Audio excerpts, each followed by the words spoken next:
Okay, welcome back to News USA.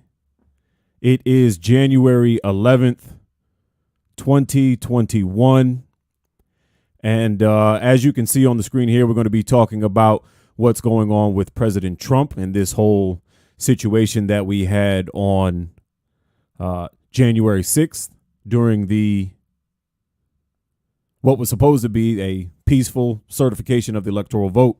We saw a large demonstration that was out of control. The Capitol building was stormed. We had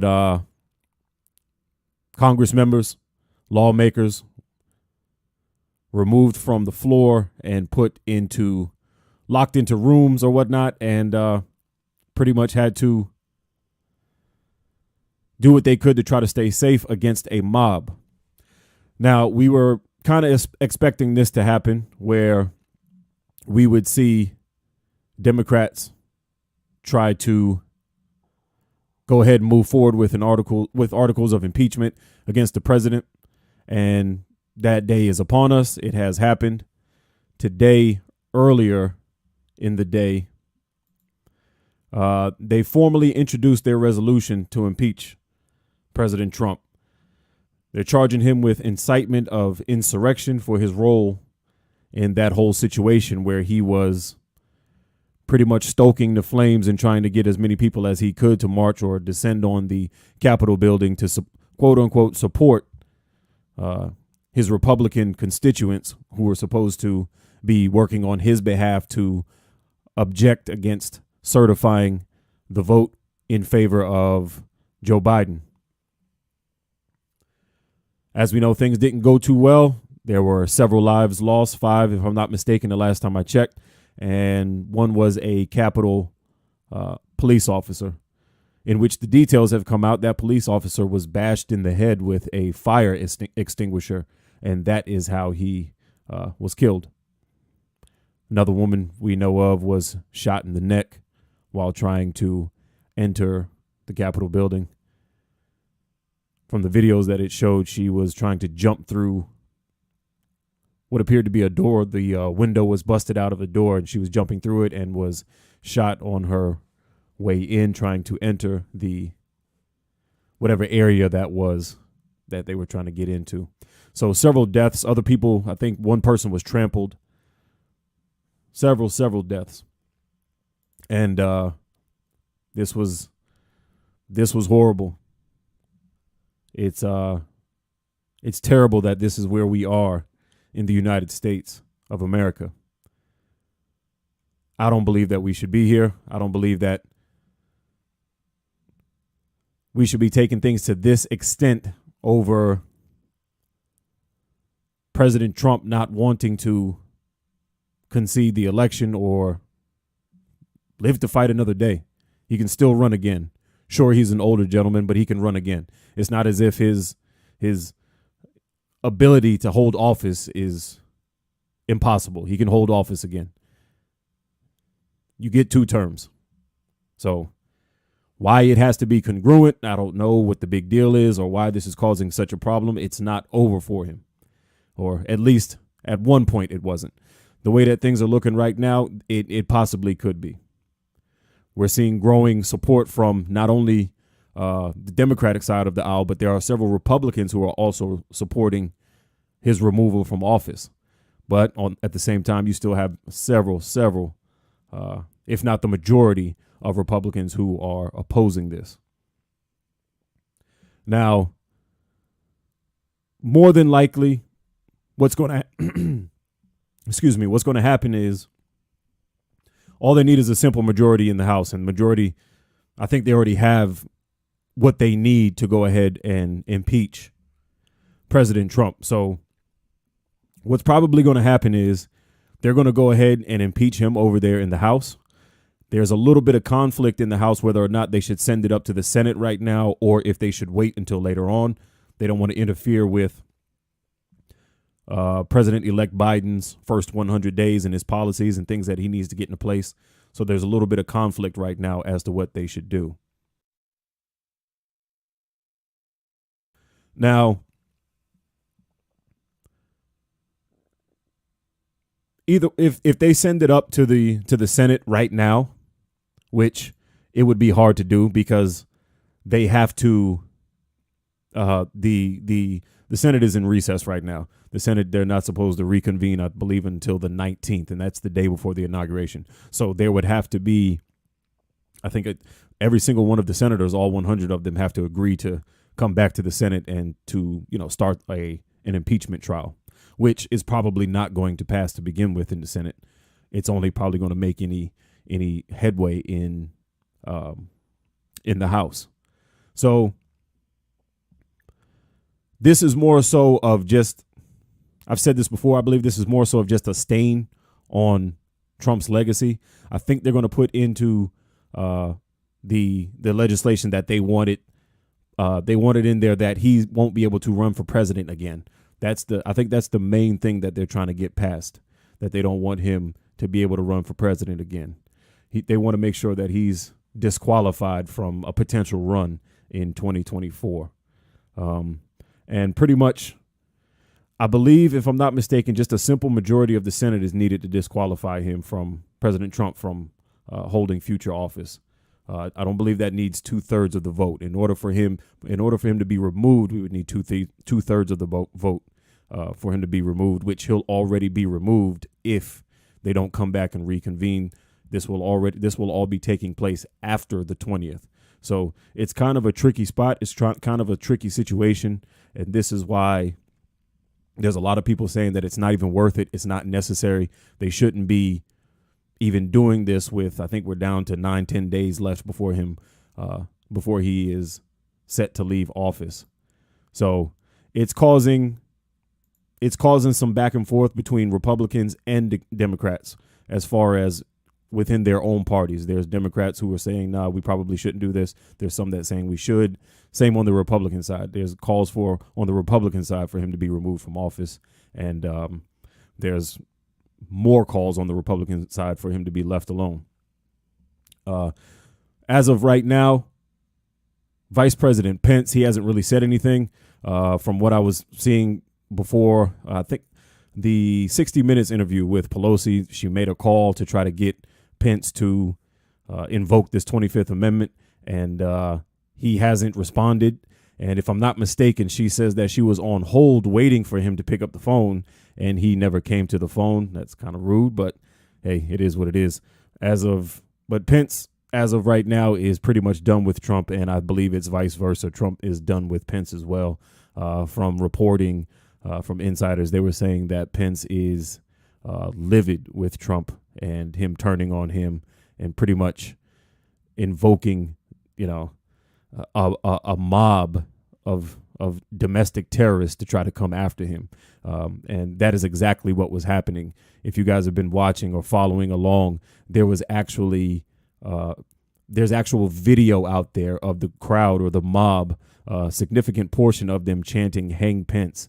And there was an actual gallows out there and with a noose that was hung up at the Capitol building. And there were people in there who their sole intent was to try to go in there and find the Vice President of the United States to try and execute him for treason. I mean, that sentence that just came out of my mouth, it seems like a movie, or it seems like something you see in a third world country somewhere. I cannot believe that we're talking about the United States of America in 2021. This type of it's unbelievable. We have Teslas, but we're still trying to hang vice presidents instead of doing this the legal way, the legitimate way, and voting and making sure that your voice is heard through peaceful protest, not the execution of our world leaders. And thankfully, it wasn't imagine if this was some type of organized terrorist group or organized militia group. This could have been horrible. We could have lost a significant portion of our lawmakers and our government very quickly because they were overran with very little weapons. I mean, there were some weapons found there. There were some bombs. I think they said some pipe bombs or IEDs that were found in the area or whatnot. There was a vehicle or a van or something that when they searched it. It had a bunch of weapons or whatnot. I think it was some rifles in there. But as far as from the video and what we see, the people who are actually confronting the police officers, we don't really see them with too many weapons in hand. They were just pretty much overpowered just by simple sheer numbers, which, I mean, of course, is quite overwhelming if you're, the minority and there's just a few of you and then there's, 200-300 people at a door, which there were thousands, but I mean, directly in front of them, that's probably what overwhelmed them and caused them to back off. And it's what allowed those people to get in there. Now, a lot of those guys who we saw in those pictures with their feet up on the desk, the guy with the horns, the buffalo hat, whatever you want to call it, they've been arrested. It's also being reported that there was members of the military who were there, and they were using their IDs and flashing them at the police officers to try to gain entry. There were also police officers, actual police officers, current employed police officers who were there also storming the building. Some of them have been fired, if I'm not mistaken. I think a couple of them have been arrested or something, some type of legal or legalities are being, pushed onto them as they should be. But this whole thing is just unbelievable that this is what's happening in our country. I don't foresee the impeachment really doing anything. It's too close. The only thing that it'll do will just be another stain on Trump. It will be, this is the first president in the history of the United States of America that's been impeached twice. It'll be kind of one of those type of things. I don't see them rushing it to get to the Senate, but if they do, I don't believe the Senate will do anything. Even if they hold it until after the new Senate, the two seats are sworn in out of Georgia, which brings them to a 50-50 split. And even after the inauguration where Vice President Kamala Harris would have the tie-breaking vote, even then, I don't think that we'll see too much movement. I could be wrong, but I think this is more symbolic than anything, and it really just represents the disdain and the disgust that people have, which is actually growing. If you've been paying attention, the PGA Tour has just canceled a major event at one of President Trump's. I believe it's in New Jersey. They canceled an event there. So the PGA Tour is not too happy with what happened, as they should be. You're seeing a lot of major corporations who are talking about pulling out funding and backing for Republicans who objected to the certification of the election. So far, I think Google is one. AT&T is another one that I read. And there's a couple of banks out there as well who are no longer going to support or give any type of financial backing to whatever Republican objected to the certification of the election, which you take money out of politics and you really have a hard time moving forward. You have a hard time getting what you need if you don't have the funds to do so. So we are seeing growing pushback on this. In my opinion, President Trump should have to have some type of litigation. That he should have to be called in front of someone and answer to what happened. If this was you or me, I've said it before, we would be in jail immediately. There's 5 people who are dead. He was inciting this. I think it was months before, or at least a month before, he was saying on Twitter, we all need to go down there on January 6th, and it's going to be wild. You had his personal attorney, the former mayor. He was saying we need to take this by fighting or by war or whatnot. So these people were incited to go and do what they did, and they should at least have to answer questions for it. If you want to get technical, Charles Manson, he never killed anybody. He got other people to do it, but he physically never did anything. He riled them up and got them to do it, and he spent the rest of his life in prison. I believe, if I'm not mistaken, he died in prison. So what's the difference between the standards? Is it because he's a president? Yes, more than likely. Billionaire? Yes. But I don't see that as fair. He didn't tell anybody to go and destroy anything. He didn't technically tell anybody to rush the Capitol building, but the language, the sentiment, the verbiage that was being used was being used. We have to fight to get our country back. We have to fight to get our country back. We have to take our country before we lose our country. That type of rhetoric, it doesn't mean, hey, peacefully protest. Hey, peacefully let them know. You're using the word fight. You're using the word take back. So that has a connotation that gets people riled up, that gets them to the point where they want to go fight. It's not a peaceful point of view. It's not the same thing as saying, hey, let's go over here and just express ourselves. In my opinion, he should be answering some questions. He's been fairly quiet lately, and for whatever reason, I don't believe it's because of Twitter, because he has other avenues where he could speak. He's the president of the United States of America. He could have a daggone press briefing in a split second if he wanted to. So he can speak, but he's being awfully quiet here lately, and we'll have to see exactly why or exactly what is coming next. Hopefully it's nothing too serious. Hopefully, we just back out of this thing and he goes on his merry way and we can move forward and not have to worry about too much violence in the future. Who knows? That remains to be seen. We'll have to just wait and see what happens. But as of right now, the House is waiting on a response from Vice President Mike Pence, and I don't think they're going to get that response.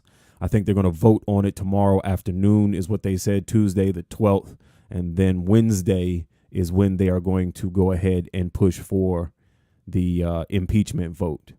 That will be on Wednesday. And I think that's what it's going to come down to, because I don't foresee, even though Vice President Pence is upset with the situation and everything that happened, I don't foresee him actually going ahead and moving forward with the 25th Amendment. It's being reported as well that President Trump is in there screaming inside of the White House that he's not going to leave, and not as far as after the inauguration, but as of right now, he's not going to resign before the inauguration. So that's a clear sign right there from insiders that he is still defiant and does not want to let up even after all of this has happened. So I don't know. He's pushing himself into deep water, and actually pushing the country into deep water. It's getting really thick. The division out here is loud. It's so loud it's deafening, and for some reason, we just cannot seem to agree and get along right now. And well, not for some reason. We know what the reason is. President Trump has been, pushing this division, and the left has some onus as well. They do blow things out of proportion when it comes to him that shouldn't be blown out of proportion, but a lot of it is justified. We've never seen this level of divisiveness. We've never seen, at least in our lifetimes, us living here today, our Constitution really pushed to the brink of getting ready to snap. This is something very new to a lot of people. As you can see, our nation's capital, which is supposed to be one of the most protected places on this planet, was stormed. And, so like I said, we've never seen this type of thing before, to the point where many, many people were not ready for it.